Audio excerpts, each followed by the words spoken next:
On a windy and rainy night here at Lumen Field, the Seattle Seahawks dropped their third straight game, falling 13-10 to the New Orleans Saints on Monday Night Football. We've come in here a number of times here and really had very similar results in that we're not getting the game when we have a chance to get the football game that's out there for us. And it's really difficult because we're so close to winning games, and we haven't been able to do it at home for sure, which is a real shock to me. I'm shocked that we're not able to do that, but we're still trying to get these games finished properly. Things were off to a good start on the Seahawks' second offensive drive of the game. Geno Smith with a deep ball down the sideline. It finds DK Metcalf, who makes a great move to shake off the defender. An 84-yard touchdown catch to put the Seahawks up 7-0 early. Exquisite play. It's a great throw from Geno. Everything about it was perfect.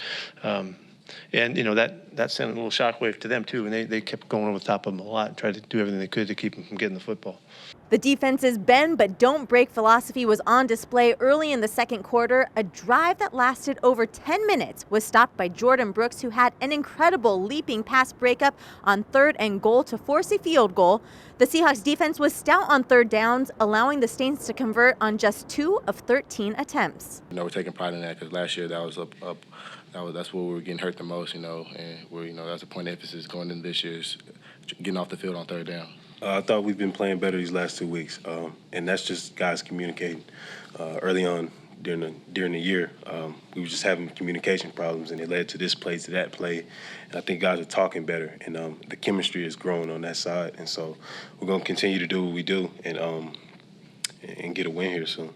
Throughout the game, the Seahawks were able to hold running back Alvin Kamara, one of the top running backs in the game, to just 51 yards and 2.6 yards per carry, but they could not contain him in the passing game.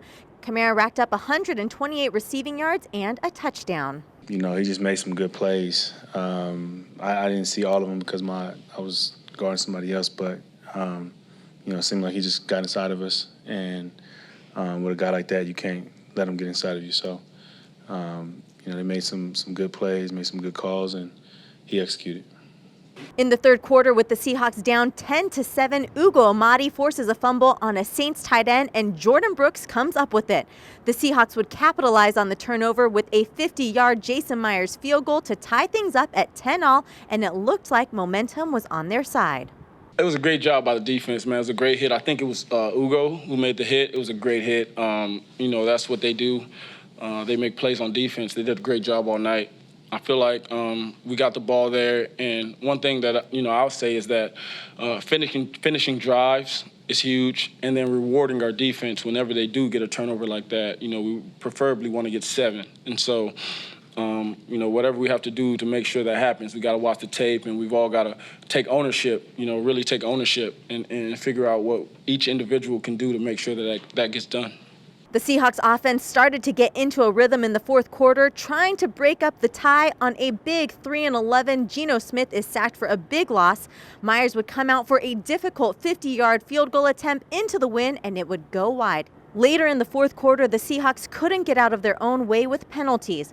First, what would have been a huge third down sack to stop a drive turned into an automatic first down when Marquise Blair was called for roughing the passer on the play. Later, on a field goal attempt, an encroachment penalty by Al Woods gave the Saints renewed life with another first down.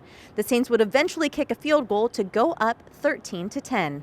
I think it's going to be a, you know, try too hard type of thing. I think it's more of a, you know, we're executing, we're making plays, we're just having costly mistakes or costly penalties in the wrong moments. So it's being more conscious in those moments to make sure that it's important to be on point. Really frustrating that we're not cleaning it up. We had a great sequence at the end of the game. You know, we sacked the guy to give the ball back to the offense, but you know, we hit him late, and so that's, you know, I haven't seen the play yet, so I don't know what it looks like, but that's the play that you don't do. You make the proper decision to not put yourself in that situation. We get off the field, everybody's going crazy. The Seahawks got the ball back with just under 2 minutes, looking to make something happen, but back-to-back sacks would end the drive for the Seahawks, 5 total on the night for Geno Smith. Despite the 3 straight losses, this team is confident they can turn things around here moving forward. I believe in these guys. I'm confident in these guys. I feel like This game could have went either way. Take away some mistakes that we had, but it's enough words. We gotta start applying more action. Short-term memory. Gotta remember the good things you've done and kind of learn from the mistakes you made. But at the same time, this game is over with. We got to move on to the next one pretty fast because it'll be here before you know it. Rest the body up as much as you can, treatment, rehab, some feel-good stuff, and just dial into these guys. Well, for the first time since 2011, the Seahawks dropped 3 straight games. They fall now to 2-5 on the season, and they have a quick turnaround. They host the 1-5 Jacksonville Jaguars in Week 8.